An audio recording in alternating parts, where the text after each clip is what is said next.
Hello students, my name is Ankit Mishra, your guider. आज हम बात करने जा रहे हैं नेक्स्ट टॉपिक। जैसे मैंने आपसे कहा था कि नेक्स्ट टॉपिक पर मैं आपके सिलेबस से रिलेटेड कोई ना कोई टॉपिक लेकर के आऊँ। तो सबसे पहला टॉपिक है हमारा अकाउंटेंसी, जो आपका फर्स्ट चैप्टर है अकाउंटेंसी का। उससे बात कर लेते हैं कि व्हाट इज अकाउंटेंसी। अकाउंटेंसी से पहले क्या था वो बात करते हैं। मोस्टली सभी बताते हैं कि अकाउंटिंग क्या है, अकाउंटेंसी क्या है, लेकिन कोई ये नहीं बताता कि अकाउंटिंग आई कहाँ से। तो अकाउंटिंग आई कहाँ से? बुक कीपिंग से। अब बुक कीपिंग क्या है? तो बुक कीपिंग 1494 में लूका पैसिओली ने इसकी शुरुआत की थी। उनका मेन जो ऑब्जेक्टिव था, मेन ये था कि जो ट्रांजैक्शंस हो रहे हैं, क्योंकि पहले के जमाने में लोग इतना डीपली नहीं जाते थे, कितना मिल रहा है, कितना देना है, इन सब चीजों पर बात किया करते थे। अब बात क्या करते थे कि हाँ भैया कितना लेना है रिकॉर्ड कर लिया, कितना देना रिकॉर्ड कर लिया, कितना प्रॉफिट हो गया, इन सब बारे में बात करते थे। इतना डीपली बात नहीं करते थे, ठीक। लेकिन जैसे जैसे जनरेशन चेंज हो रही है, वैसे वैसे हमारे जो स्टूडेंट्स हैं, जो कैंडिडेट हैं, वो थोड़ा सा और डीपली पढ़ाई कर रहे हैं। जैसे डीपली पढ़ाई कर रहे हैं, वैसे वैसे वो डीपली और रिसर्च कर रहे हैं। उसी के अकॉर्डिंग जब बुक कीपिंग पहले था, अब बुक कीपिंग से क्या हुआ, जनरेशन थोड़ा सा डेवलप हुई। तो जब डेवलप होगी तो जाहिर सी बात है, जब जनरेशन डेवलप हो रही है तो हमारा पढ़ाई करने का तरीका भी थोड़ा सा डेवलप होगा। तो बुक कीपिंग के बाद अब जो आ गया उसे कहते हैं अकाउंटिंग। अब अकाउंटिंग क्या है? तो अकाउंटिंग जो है, सबसे पहले जो डेफिनेशन, दैट मीन जो इसका इवैल्यूएशन वर्जन था, वो सबसे पहले किसने लिखा? एक्पा ने। एक्पा दैट मीन अकाउंटिंग की जो सबसे पहले डेफिनेशन जो लिखी गई थी, वो एक्पा ने लिखी थी। AICPA means American Institute of Certified Public Accountant 1941 में। अब क्या था? याद ये है कि आप अकाउंटिंग की डेफिनेशन याद करने से पहले अकाउंटिंग की प्रोसेस समझ लेंगे, तो आपको अकाउंटिंग की डेफिनेशन याद करने की कोई जरूरत नहीं होगी, वो आपको इजीली अपने आप याद हो जाएगी। बस एक ट्रिक यूज करनी है। ट्रिक कैसे? कि अकाउंटिंग की पहले प्रोसेस पढ़ लेते हैं। प्रोसेस क्या? पहला है आइडेंटिफाइंग। आइडेंटिफाइंग का मतलब क्या है कि जो भी चीजें हो रही हैं, पहले उनके लिए हम लोग आइडेंटिफाई कर लो कि विच टाइप ऑफ ट्रांजेक्शंस हो रहे हैं बिटवीन टू पर्सन्स और टू पार्टीज। तो दो पार्टीज के जो ट्रांजेक्शंस हो रहे हैं, पहले वो मालूम कर लिए हम लोगों ने, ठीक है, आइडेंटिफाइंग हो गया। आइडेंटिफाई करने के बाद रिकॉर्डिंग करनी है। रिकॉर्डिंग करने का मतलब क्या है कि कहीं ना कहीं उसको वो रिकॉर्ड करना पड़ेगा, लिखना पड़ेगा। तो जाहिर सी बात है कि जो भी चीज हम रिकॉर्ड करते हैं जर्नल बुक कहते हैं, ठीक। जर्नल बुक में क्या करते हैं? जर्नल एंट्रीज रिकॉर्ड की जाती है, और जर्नल एंट्रीज जो रिकॉर्ड की जाती हैं उसको हम लोग किसमें दिखाते हैं? रिकॉर्डिंग में। फिर बात कर लेते हैं क्लासिफाइंग। क्लासिफाइंग का मतलब क्या है कि जर्नल एंट्रीज से उस चीज को पोस्टिंग करते हैं, दूसरी जगह रिकॉर्ड करते हैं, उसे कहते हैं लेजर। लेजर मीन्स जिसको दूसरे शब्दों में हम लोग पोस्टिंग भी कहते हैं। अब बात कर लेते हैं इन सब चीजों के बाद फिर क्या हुआ? पोस्टिंग कर ली। पोस्टिंग करने के बाद क्लासिफाई कर लिया कि कौन सी चीज कैसे कहाँ से आ रही है। फिर क्या किया? समराइजिंग किया। समराइज मतलब क्या? डिवाइडेशन कर देना कि कैसे क्या चीजें हैं। इसमें हम लोग ये मालूम करते हैं trial balance, trading up of loss account and balance sheet. तो इसमें मालूम करते हैं कि कौन से एक्सपेंसेस कहाँ हो रहे हैं, कौन से फैक्ट्री में हो रहे हैं, कौन से ऑफिस में हो रहे हैं, कौन से डिपार्टमेंट में कौन कौन सा एक्सपेंसेस या इनकम्स हो रही हैं। उन सभी चीजों के बारे में हम लोग किसमें मालूम करेंगे? समराइजिंग। फिर बात करते हैं इंटरप्रेटिंग। इंटरप्रेटिंग का मतलब क्या होता है कि किसी चीज को बहुत ही कम शब्दों में समझा देना चाहिए। इसी बात है, कोई कंपनी है, कंपनी में कोई इन्वेस्टर आया, शेयर होल्डर आया, या कोई भी पर्सन किसी कंपनी के बारे में इंफॉर्मेशन जानना चाहता है, तो क्या करेगा? भैया उसकी कंपनी में जानना है। तो कुछ ऐसे होते हैं कि हाँ कंपनी में चार्ट लगे हुए हैं, वो बता देता है कि भैया ये कंपनी का चार्ट है, हमारा कंपनी का प्रॉफिट ऐसे जा रहा है 10%, 20, 30। तो कुछ लोग होते हैं कि ऐसे समझ लेते हैं कि हाँ भैया ठीक ऐसा है। लेकिन कभी कभार शायद कोई पर्सन ऐसा आ गया है, भैया यू का यूरो समझ नहीं यार, हमें भी इन्वेस्टमेंट करना है। तो क्या है, कोई गांव का व्यक्ति आ गया ना, तो उसको समझाने के लिए क्या करना पड़ेगा? तो हमको उसको पूरा एक्सप्लेन करना पड़ेगा कि ये क्या क्या चीजें हैं। तो वही चीजें हैं कि अगर कम शब्दों में समझाना है तो इंटरप्रेटिंग, और अगर पूरा डिस्क्राइब वे में समझाना है तो हो जाएगा एनालाइजिंग। क्लियर हुआ दो डिफरेंस? फिर बात कर लेते हैं, जो हमें समझाने के लिए हम लोग कम शब्दों में समझा रहे हैं, पूरा डिस्क्राइब करके समझा रहे हैं, तो क्या बोलना पड़ रहा है ना, कम्युनिकेशन करना पड़ रहा है। और कम्युनिकेशन को क्या कह रहे हैं? प्रेजेंटेशन कह रहे हैं। तो यही सारी चीजें हैं। अब इसी चीज को हम लोग देखते हैं अकाउंटिंग की डेफिनेशन में। तो अकाउंटिंग क्या? अकाउंटिंग एज एन आर्ट, एक कला है, हर चीज को एक्सप्रेस करने की कला है। जैसी बात है, कॉमर्स में आपके अंदर एक कला होनी चाहिए, बिना कला के थोड़ा सा प्रॉब्लम होगी, आपको सर्वाइव करना पड़ेगा। तो क्या? Accounting is the art of recording. पहले रिकॉर्डिंग करनी पड़ी, फिर क्लासिफाइंग करना पड़ा एंड समराइजिंग करनी पड़ी in a significant manner. Significant manner मतलब ऐसा प्रोसेस में सारा काम करना पड़ेगा in a term of money. जाहिर सी बात है कंपनी में कोई भी काम बिना रुपए के नहीं होते, तो आपको रुपए का भी ध्यान रखना है कि बिना मनी के कोई काम नहीं होगा।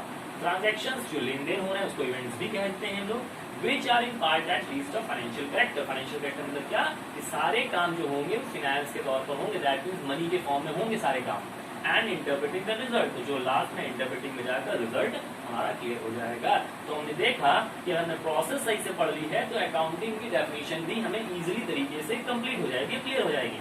अब ये बात करते हैं कि सबसे पहले अकाउंटिंग की डेफिनेशन लिखी एक्मा ने, उसके बाद भी कुछ किसी ने लिखी होगी, तो उसके बाद लिखी थी AAA, that means American accounting association ने 1966 में लिखी। ठीक है, कहने का सबका तरीका वैसा ही होता है बट उनकी थोड़ा सा लैंग्वेजेस में चेंजमेंट आ जाता है। तो ये तो हो गए हमारा अकाउंटिंग की प्रोसेस, अकाउंटिंग की डेफिनेशन। अब ये चीजें हैं कि अकाउंटिंग में क्या है, अकाउंटिंग में हम लोग स्टडी करते हैं अकाउंटिंग की प्रोसेस की। क्लियर हो गया, तो ये चीज थी। अब ये बात करने जा रहे हैं कि अकाउंटिंग या उन्होंने स्टडी कर लिया अकाउंटिंग क्या होता है, कैसे होता है। ठीक है, अकाउंटिंग की प्रोसेस क्या होती है, क्या क्या चीजें रिकॉर्ड की जाती हैं। अब ये बात करने जा रहे हैं कि अकाउंटिंग ये सब काम हो रहा है या फिर क्यों हो रहा है, तो पर्पस तो होगा ना। तो इन पर्पस के लिए मेन क्या होता है कि जो डाटा जो बनाते हैं, जो रिकॉर्ड करते हैं, वो मोस्टली बनाया जाता है इंटरनल यूजर्स और एक्सटर्नल यूजर्स के लिए। क्योंकि जाहिर सी बात है कोई भी कंपनी होगी, तो जो कंपनी का ऑनर होता है वो बहुत दिमागी होता है।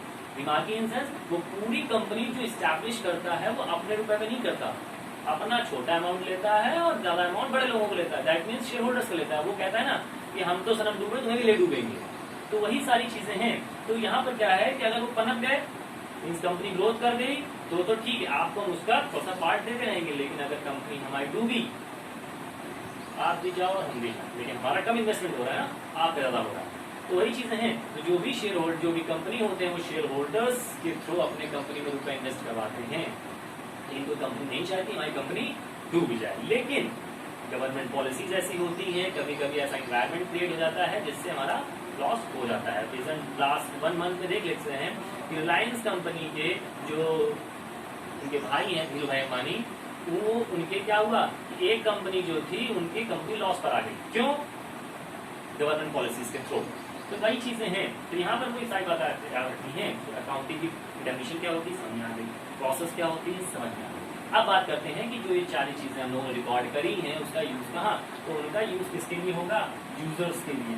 यूजर्स कैसे होते हैं, 2 टाइप के यूजर्स होंगे, एक होता है इंटरनल और एक होता है एक्सटर्नल।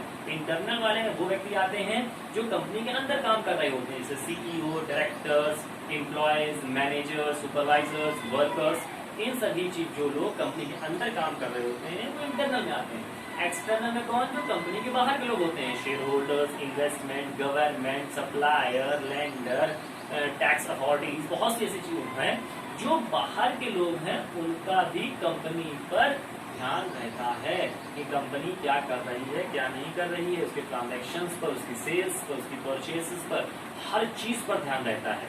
तो वही चीजें हैं कि जो सारी रिकॉर्ड्स हैं इनको रखना पड़ेगा किसके लिए, यूजर्स के लिए। क्योंकि शेयर होल्डर्स को हमें दिखाना पड़ता है डॉक्यूमेंट, ताकि उनको अट्रैक्ट कर सकें अपने कंपनी पर इन्वेस्टमेंट कराने के लिए। इन्वेस्टर्स जो होते हैं, ठीक है ना, तो उनको रखवाना पड़ता है अपने क्या, कैसे, ताकि उन पर उनका रुपए हम अपने यहाँ इन्वेस्टमेंट करा सकें। ये चीजें हो गई। अब ये कह रहे हैं कि यूजर्स को हमने बता दिया कि डाटा रिकॉर्ड कर लिया, लेकिन भैया कौन विश्वास करेगा, हमारे डाटा पे जो रिकॉर्ड किया कौन विश्वास करेगा। तो उसके कुछ फीचर्स हैं कि जो डाटा है आपका वो कैसा होना चाहिए, ताकि लोग आपकी कंपनी के डेटा के ऊपर विश्वास, ट्रस्ट, जो बहुत बड़ी चीज होती है किसी भी कॉर्पोरेट फील्ड में, जो कर सके। तो उसके 4 फीचर्स बताए गए हैं। पहला फीचर होता है रिलायबल, जो आपका डाटा है वो रिलायबल होना चाहिए। दूसरा है रिलीवेंस, रिलायबल मतलब कैसा, विश्वसनीय। रिलीवेंस कैसा, जिस पर निर्भर हो सके, रिलीवेंस हो सके। फिर क्या, अंडरस्टैंडेबल, अंडरस्टैंड समझने योग्य होना चाहिए। नहीं आप कुछ भी डाटा बना रहे हो तो समझ में नहीं आ रहा है, हम समझे, खुद समझे या खुदा समझे, ऐसा नहीं होना चाहिए, ठीक है ना। तो डाटा अंडरस्टैंडेबल होना चाहिए और कंपेरेबल होना चाहिए। कंपेरेबल इन सेंस कि हम अगर किसी चीज से उसका कंपेयर करते हैं या लास्ट ईयर से कंपैरिजन कर रहे हैं या किसी दूसरे कंपनी से कंपैरिजन कर रहे हैं, तो कंपेरेबल भी होना चाहिए। तो ठीक, हमने डाटा दिया किसके लिए बनाया था, मालूम पड़ गया। उन्होंने देख लिया डाटा फीचर्स के अकॉर्डिंग, भैया हाँ फुलफिल हो रहा है, लेकिन आखिर कंपनी का ऑब्जेक्टिव क्या है इन सब चीजों से करने का, कुछ क्लियर नहीं है।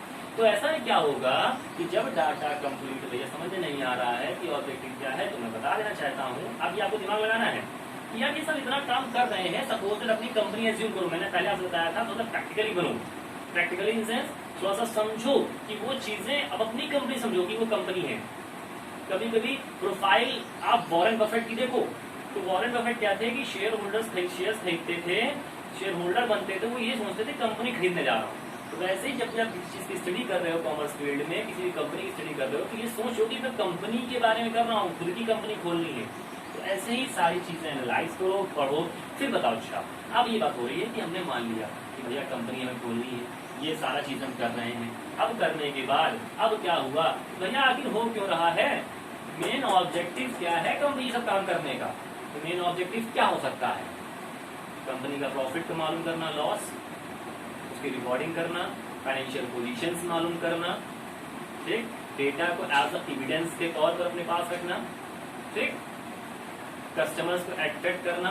तो ये सारे जितने भी हमें कि कौन से डिपार्टमेंट में कितना खर्चा हो रहा है, तो जो ये सारी प्रोसेस जो फॉलो की जा रही है, ये सब इन्हीं ऑब्जेक्टिव्स के कारण की जा रही है, ताकि at the end of the year आपको मालूम पड़ सके कि जो हमने काम किया है, अपनी कंपनी की जो रनिंग करी है, उस पर हमें प्रॉफिट हुआ है या लॉस हुआ है, क्या फाइनेंशियल पोजीशन हुई है हमारे पास, कितना टर्नओवर हुआ है, कितना प्रॉफिटेबिलिटी हुई है, कितना सॉल्वेंसी है, सॉल्वेंसी मींस कितनी डेब्ट और कितनी इक्विटी है हमारे पास। इन सभी चीजों के बारे में जब हम लोग स्टडी करेंगे तो प्रैक्टिकली उसे कहते हैं अकाउंटिंग प्रोसेस। और जो चैप्टर है, जो फर्स्ट चैप्टर है, वो आपके इंट्रोडक्शन बेसिस पर है कि जो आपका अकाउंटिंग है, तो इंट्रोडक्शन बता रहा है कि आपके अकाउंटिंग की शुरुआत कहाँ से हुई थी, क्या चीजें हैं, कैसे क्या है और क्यों होती हैं, ठीक है। तो ये सारी चीजें थी। नेक्स्ट टॉपिक पर हम आपको बताएंगे कि जो इससे रिलेटेड जो भी एंटिटीज हैं, जो भी ट्रांजैक्शंस हैं, वो कौन कौन से होते हैं, ठीक है। तो जो भी चीज समझ में आ रही होगी हमारे ख्याल से, मैंने बहुत ही कम शब्दों में समझाने की कोशिश करी है। अगर फिर भी समझ में नहीं आया हो तो आप हमसे कांटेक्ट कर सकते हैं, तो मैं नीचे मेंशन कर दूंगा, और अगर कोई और प्रॉब्लम होती है तो फिर आप कमेंट में मुझे